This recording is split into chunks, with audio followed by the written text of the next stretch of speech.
কাজ আর কাজ, তার মাঝে একটু অবসর পেলেই আমরা দুজনে বেরিয়ে পড়ি এই শহরের বিভিন্ন জায়গায়। তাই আজ আমি আর দেবাশিস হাজির হলাম ব্যারাকপুরে দুপুরের খাবার জন্য একটা জায়গা খুবই আমাদের পছন্দের। না, আপনারা যেটা ভাবছেন সেটা নয়। আজ দাদা বৌদির বিরিয়ানি নয়, আজকে নির্ভেজাল বাঙালি খাবার খাবো। তাই আমাদের সব থেকে পছন্দের জায়গা ব্যারাকপুর কস্তুরী।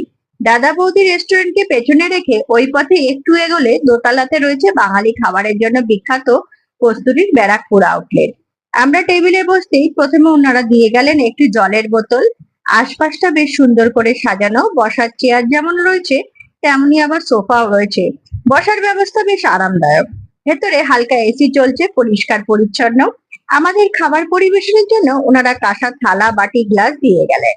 এরপর মেনু কার্ড মিলিয়ে আমরা বেশ কিছু পদ অর্ডার দিলাম। যেহেতু বেশ গরম পড়েছে তাই বেশি পদ নিলাম না। একদম বাঙালি খাবার, ভাত মটরশুঁটি দিয়ে করা মুগ ডাল দিয়ে শুরু করলাম। লম্বা দানার বাসমতি চালের ভাত, সাথে বেশ ঘন ডাল দিয়ে ভাত মেখে নিয়ে এবার মুখে দিয়ে মনটা ভরে গেল। ডালের স্বাদ খুবই ভালো, একটু মিষ্টি মিষ্টি, হালকা ঝাল। বাচ্চারাও অনায়াসে রান্না খেতে পারবে। সাথে নিয়েছে পোস্তর বড়া। বড়ার স্বাদ একটু ঝালের দিকে, তাতে হালকা নারকেল কোড়াও মেশানো ছিল, তবে বড়াটা বেশ শক্ত করে ভাজা। তাই যাদের দাঁতের সমস্যা তারা এটা ট্রাই করার আগে একটু ভেবে নেবেন। এক প্লেটে ওনারা 3টে করে বড়া দেন। এরপর টেস্ট করলাম ভেটকি মাছের পাতুরি। কলা পাতার বাঁধন খুলতেই একটা সর্ষে বাটার ঝাল গন্ধ নাকে এসে পৌঁছালো। একটু মাছ সাথে সর্ষে বাটার মিশ্রণটা নিয়ে হাতে মাখার পর মুখে দিতেই সর্ষে আর নারকেল বাটার মিশ্রণটা একটা অপূর্ব স্বাদ মুখের মধ্যে বোঝা যাচ্ছিল। এর সাথে কাঁচা লঙ্কার ঝাল হালকা মুখে পড়ছিল, বেশ লাগছিল। মাছটা একদম সাদা ভেটকি মাছের ফিলে, যাকে অনেকক্ষণ সম্ভবত লেবুর রস আর সব মশলা দিয়ে ম্যারিনেট করার ফলে প্রতিটা মশলার স্বাদ মাছের মধ্যে একদম ঢুকে গেছিল। এরপর চেখে দেখলাম বাসন্তী পোলাও, সাথে কষা কষা করে রান্না করা মাটন।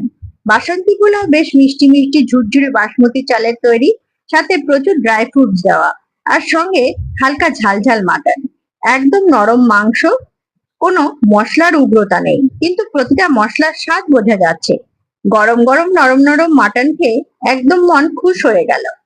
আরেকবার মনে করিয়ে দিই, যারা ভিডিওটি দেখছেন তারা যদি চ্যানেলটিকে সাবস্ক্রাইব করে না থাকেন তবে দয়া করে সাবস্ক্রাইব করে বেল আইকনটিকে ক্লিক করে দেবেন। তবেই তো নতুন ভিডিও করার উৎসাহ পাবো, তাই না?